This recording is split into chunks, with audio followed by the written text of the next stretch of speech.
Several other Lightnings, filling the electronic countermeasure role, jam other targeting radar stations to prevent further launches.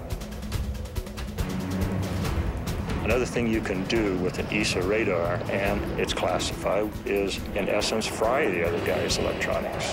There's enough energy that you can focus with one of these radars that you can just cook his computer.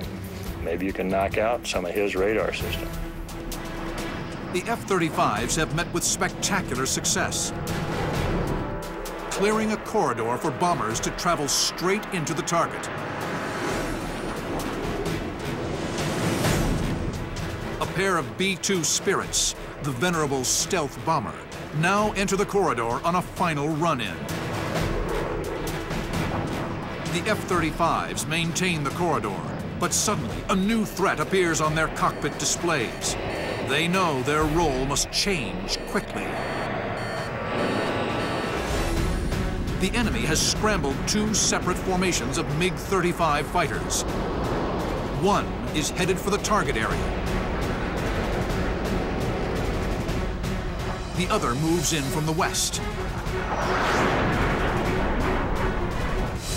The Raptors can easily handle one formation. But the Lightnings will be forced to deal with the second. The shadow boxing is over. The Lightning must now demonstrate that it isn't just a ground attack plane. It's a dogfighter as well. July 22nd, 2019. After devastating enemy surface-to-air missile sites, a flight of F-35 fighter bombers must now engage in air-to-air combat. 8 MiG-35s threaten the strike package from the west. The MiG-35 was first unveiled in 2007. The successor to the highly regarded MiG-29, the MiG-35 utilizes a thrust vectoring engine, AESA radar, and advanced avionics. Like the MiG-29, the Russian-built MiG-35 will be heavily marketed to foreign buyers. Although stealth aids the coalition forces, a pair of B-2 Spirits en route to the target area are still in danger. At close range, the enemy may be able to resolve even the low cross-section of a B-2. Probably the most wonderful thing you could have as a MiG pilot would be to see a big, large black Dorito chip flying at 0.7 Mach at 35,000 feet over your homeland and saddle up for a guns kill at 500 yards behind it. Fortunately, the F-35s are up to the task of protecting the bombers. It is a swing-roll aeroplane in the sense that it can do both air-to-air and air-to-ground at the same time. It was designed to be that from the outset. It's got a lot of thrust. It's got a very low wing loading. It's very easy to fly.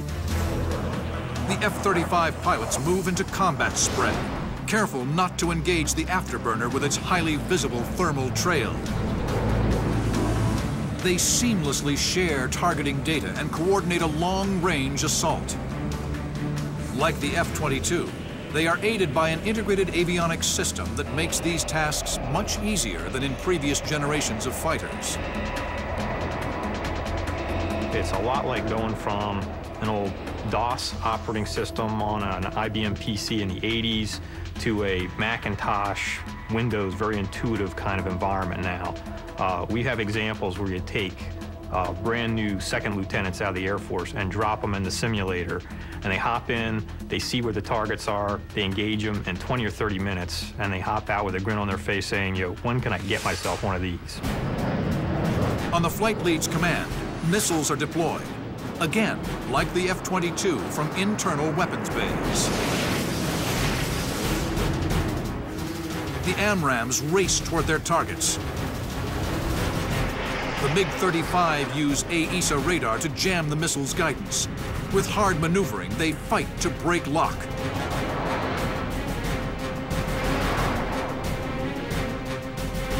But 3 are destroyed.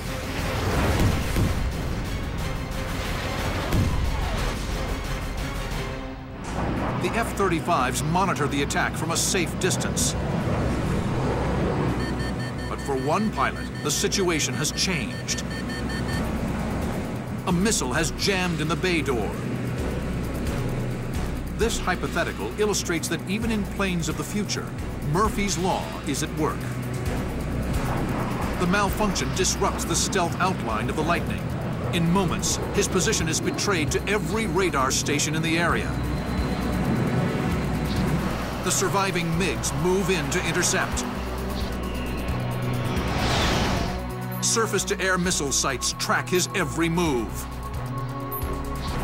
This pilot will have to use every advantage the F-35 has to get home alive,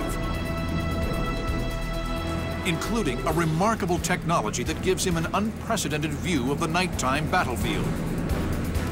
The helmet-mounted display. The helmet-mounted display, or HMD, is a technological marvel. First developed for advanced Generation 4 fighters like the French Rafale and the Eurofighter Typhoon in the 1980s and 90s, HMD will soon be a fighter pilot's primary tool when in combat. An American HMD has been designed for use in the F-35 and will be standard on the Lightning when it is deployed to operational units in 2010. I can't go into too much detail, but essentially in the F-35, the helmet-mounted display is the primary flight instrument. So here, the cockpit is very much designed to be secondary, in some respects, to the helmet. While previous fighters displayed navigation and targeting information on LCD screens or a heads-up displays, the HMD projects this information onto the pilot's visor. So without looking down at anything, he can look around and scan and see where the enemies are, where his wingmen are, and begin to just select and engage them without looking down at anything. The HMD integrates radar and infrared information to present a 360-degree view of the battlefield.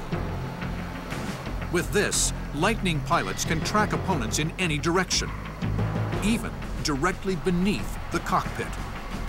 This is an advantage if you're in a situation where you can't turn your aircraft quickly enough to get your nose toward the target, but you want to hit that target. If you have a helmet-mounted display that can slave your weapons, then you're able to turn your head and shoot at that target before you even have a chance to get your nose on the target.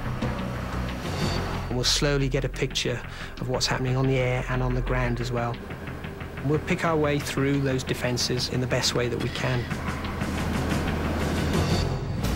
Now, a lone F-35 pilot must use this incredible capability to beat the odds and make his way to safety. Projected on his HMD, he sees a missile launch warning. A MiG-35 has fired on him.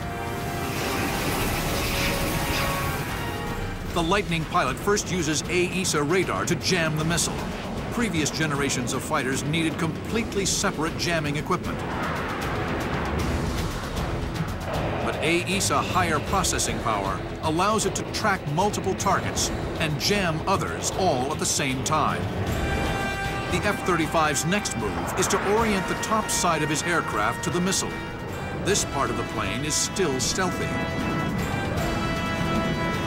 The missile loses lock. Now he switches his display to night vision. Another task made very simple by the F-35's pilot-friendly interface. On the F-35, it's an 8 by 20-inch piece of glass. There are no switches in the cockpit. It's finger on the glass, touch screen, very interactive in terms of being able to bring up a display, iconify a display, make it big, make it small, depending on what the typical mission is.